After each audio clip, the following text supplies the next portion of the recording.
Welcome to Urdu कहानी collection. नए आने वाले दोस्तों से गुजारिश है कि चैनल को सब्सक्राइब और कमेंट सेक्शन में अपनी राय का इजहार ज़रूर करें। मेरे वालिद साहब के यहाँ शादी के 10 बरस बाद तक औलाद ना हुई। डॉक्टर, हकीम, पीर, फकीर, दवा दारू और तावीज़ गंडे सब आजमा लिए, लेकिन समर मुराद झोली में ना आया। हर तरफ से मायूस होकर माँ बाप सब्र करके बैठ गए कि बहुतों के यहाँ औलाद नहीं होती।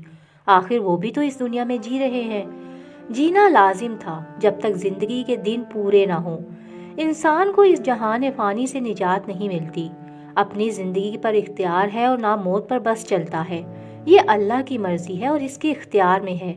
जब तक चाहे चलाए, जब तक चाहे हयात का इख्तिताम कर दे। दुनिया अजीबो गरीब वाक़यात से भरी पड़ी है।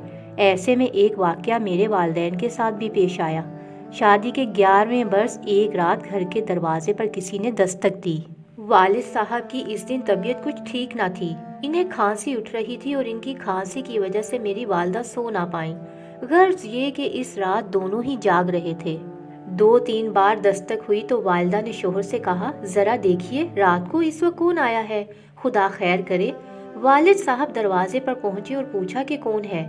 जवाब ना मिला। तब दरवाजा खोलकर देखा, एक गरीब शख्स सर्दी से कांप रहा था। वो फालिज ज़दा था। इसका आधा धड़ कमजोर था। वो एक टांग घसीट कर चलता था और बात भी ना कर सकता था। वालिद साहब ने पूछा कि कौन हो तुम और कहाँ से आए हो और क्या चाहते हो। बड़ी मुश्किल से अटक अटक कर बोला, परदेसी हूँ, फैसलाबाद से आया हूँ। गलत बस में बैठ गया था, यहाँ उतरा तो किसी को नहीं जानता। रात हो गई है, इधर उधर फिरता रहा हूँ। अब आवारा कुत्ते मुझे खौफजदा कर रहे हैं, इसलिए आपका दरवाज़ा खटखटा दिया। मुझे अंदर आने दें, आज की रात पनाह चाहिए। सख्त सर्दी है, कल सुबह चला जाऊंगा। इसकी हालत से आश्कार था कि ये सच बोल रहा है।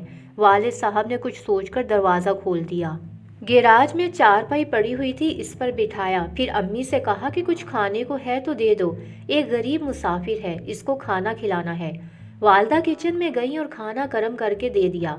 वालिद साहब ने इस आदमी को खाना खिलाया और अपने ड्राइवर का बिस्तर खोलकर चारपाई पर बिछा दिया और कहा कि रजाई ओढ़कर सो जाओ। वो खाना खाकर आसूदा हुआ और चारपाई पर लेटकर सो गया। सख्त सर्दी और कुत्तों के गोल से इसकी जान बची। सुबह हुई तो वालिद ने नाश्ता भी करा दिया और पूछा, बोलो कि अब क्या चाहते हो। इसने इसी तरह बहुत ही दुश्वारी से अटक अटक कर कहा कि फैसलाबाद जाने वाली बस में सवार करा दें। सुबह ड्राइवर भी आ गया। वालिद ने इसको टिकट की रकम देकर कहा कि जाओ, इस गरीब आदमी को मतलूबा बस में बिठाकर आ जाओ। चलते वक्त इसने हाथ उठाकर दुआ दी, खुदा तुम्हारे बच्चों को सलामत रखे। वालिद साहब ने कहा कि तुम्हारी दुआ अपनी जगह, लेकिन मियाँ अफसोस कि शादी के 11 साल हो चुके हैं, पर मैं बे औलाद हूँ। अल्लाह ताला ने मुझे इस नेमत से महरूम रखा है, लिहाजा ये दुआ मेरे किसी काम की नहीं। इस शख्स ने जेब से एक पुड़िया निकाली और बोला, अल्लाह ताला तुमको ज़रूर औलाद की नेमत से नवाजेगा। ये पुड़िया है, इसमें मेरे पीर और मुर्शद की अता करदा राख है। आधी तुम पानी से फाँक लेना और आधी अपनी बीवी को खिला देना। इंशाअल्लाह जल्द औलाद की खुशखबरी मिलेगी। वालिद साहब इस मिस्कीन और बेबस आदमी की इस अदा पर हंस पड़े, जो खुद बगैर सहारे ठीक तरह से चल ना सकता था। वो औलाद के लिए मुर्शद की अता करदा राख दे रहा था। बहरहाल इसका दिल रखने को उन्होंने वो पुड़िया इससे ले ली। जब वो चला गया तो पुड़िया को खोलकर देखा, वाकई इसमें राख थी। वालदा को किस्सा बताया।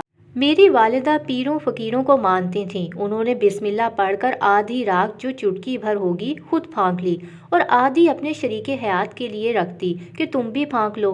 क्या खबर आधी रात को अल्लाह पाक ने हमारे घर रहमत का फरिश्ता भेजा हो, इस माजूर इंसान को हमें आजमाने के लिए। वालिद साहब ने राख को हवा में उड़ाकर कहा कि अगर ऐसे लूले लंगड़े इंसानों की दी हुई दवाएं अमल करने लगे तो ये खुद इनको खाकर ना सही और सालिम हो जाए, फिर लंगड़े लूले क्यों रहें। तुम भी कमाल की बात करती हो। मैंने शख्स पर तरस खाकर इसको गैराज में पना दी कि कहीं आवारा कुत्ते इसे भंबोड़ ना दें। बेचारा फालिज का मारा हुआ दौड़ भी ना सकता था। खैर, नेकी कर दरिया में डाल वाली बात समझकर इसने वाक़ये को फरामोश कर दिया। लेकिन 2 माह बाद वालिदा को एहसास हुआ कि वो उम्मीद से हैं। किसी को यकीन ना आ रहा था। वालिदा साहबा ने लेडी डॉक्टर को चेकअप करवाया तो उन्होंने भी तस्दीक कर दी। बस फिर मेरे वालिदैन की खुशी का कोई ठिकाना न रहा। ये महज इत्तफाक था, रब की मेहरबानी थी, या मुसाफिर बेकस को आधी रात में पनाह दी थी, یا پھر اس راکھ کی پڑیا کی کرامت تھی، یہ اللہ ہی جانتا تھا، لیکن مراد بر آئی تھی اور انہونی ہو گئی۔ والدہ کے ہاں ایک ساتھ 2 بچوں کی پیدائش ہوئی، دونوں جڑواں بچیاں تھیں، لیکن بدقسمتی سے ایک صحیح سالم مگر دوسری بچی کچھ کمزور اور بیمار پیدا ہوئی۔ میں وہ تھی جو صحیح سالم تھی اور میری جڑواں بہن شاکرا تھی جس کی ایک ٹانگ پیدائشی کمزور تھی اور ایک بازو بیکار تھا۔ خیر یہ اللہ کی مرضی، بہت علاج اس کا کرایا لیکن شفا نہ ہوئی۔ ہم دونوں وقت کے ساتھ ساتھ بڑی ہوتی گئیں۔ میں ٹھیک ٹھاک بھاگ دوڑ سکتی تھی، چل پھر سکتی تھی، لیکن شاکرا چل پھر نہ سکتی تھی کیونکہ آدھا دھڑ بیمار تھا، ٹانگ اور بازو دونوں بے جان تھے۔ اب وہ ویل چیئر پر زندگی بسر کرنے پر مجبور تھی۔ شاکرا مجھ سے زیادہ خوبصورت تھی۔ جب تک والدین زندہ رہے اس کی دیکھ بھال کرتے رہے کیونکہ ہم دونوں ان کی منتوں مرادوں کے پھول تھے۔ وہ دونوں کو چاہتے تھے کہ ہم بہنیں ان کی آنکھوں کا نور اور دل کی ٹھنڈک تھیں۔ تاہم مجھ سے زیادہ ان کو شاکرا کی فکر رہتی۔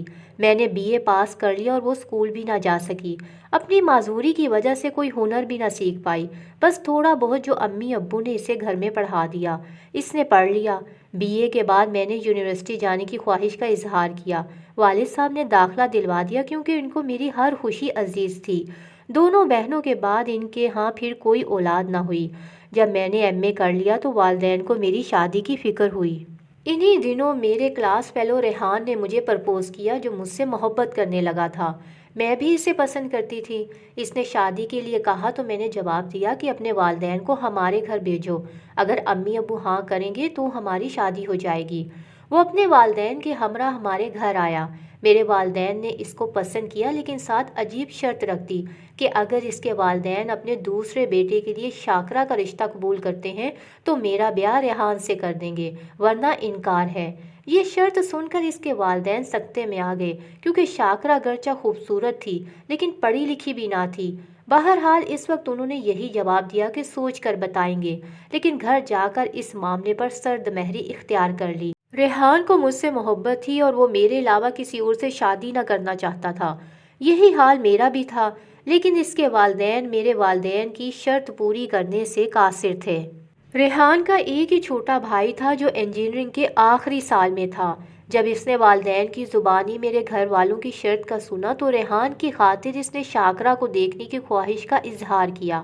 دراصل وہ اپنے بھائی سے بہت محبت کرتا تھا اور ریحان کو کسی صورت مایوس نہ دیکھنا چاہتا تھا۔ اصرار کر کے وہ والدین کو ہمارے گھر لایا۔ اس کا نام فیضان تھا۔ فیضان شاکرا سے ملا، کچھ دیر باتیں کی، پھر اس نے میرے اور اپنے والدین کو رضامندی کا عندیہ دے دیا کہ وہ شاکرا سے شادی کرے گا۔ یہ ایک بہت بڑی خوشخبری تھی میرے والدین کے لیے، مگر ریحان کے ماں باپ بالکل خوش نہ تھے۔ ایک بیٹے کی خوشی کی خاطر دوسرا قربانی کا بکرا بن گیا تھا، ایک معذور لڑکی کو قبول کر رہا تھا۔ والدین کو فیضان نے دلیلیں دے کر قائل کر لیا۔ یوں ہم دونوں بہنوں کی شادی ایک ہی گھرانے میں 2 بھائیوں سے ہو گئی۔ پہلے شاکرا دلہن بنی اور پیا گھر رخصت ہو گئی۔ ویل چیئر وہ اپنے ساتھ جہیز میں لے گئی۔ دوسرے روز میرا نکاح اور پھر رخصتی ہو گئی۔ یہ ایک انہونی تھی جو ہو گئی۔ میرے دیور نے ہم پر رحم کھا کر شاکرا سے شادی نہیں کی تھی، بلکہ ان کا کہنا ہے کہ اسے پہلی نظر میں ہی شاکرا سے محبت ہو گئی تھی۔ ویل چیئر پر بیٹھی ایک معذور لڑکی کی معصوم صورت نے جانے فیضان پر کیا جادو کیا کہ اس کی معذوری بھی ارادے کی راہ میں حائل نہ ہو سکی اور دونوں آج نہایت کامیاب ازدواجی زندگی گزار رہے ہیں۔ خدا کی قدرت یہ کہ ہم ابھی تک اولاد سے محروم ہیں، لیکن فیضان اور شاکرا کو اللہ تعالیٰ نے 4 پیارے پیارے بچوں سے نوازا ہے جن کو ہم اپنے بچے سمجھتے ہیں۔ یہ اللہ کی دین ہے، جس کو چاہے دے، جس کو چاہے نہ دے۔ ہم اب بھی ساتھ رہتے ہیں۔ میری بہن اولاد جنم دینے کے قابل ہے لیکن پال نہیں سکتی، لہٰذا ان کی اولادوں کو میں نے بہت پیار سے اپنے بچے سمجھ کر پالا ہے۔ یہ بچے مجھے بڑی امی اور اپنی سگی ماں کو چھوٹی امی کہتے ہیں اور ہم چاروں ان سے اس قدر محبت کرتے ہیں کہ ان کی وجہ سے علیحدہ نہیں ہوتے بلکہ اکٹھے رہتے ہیں۔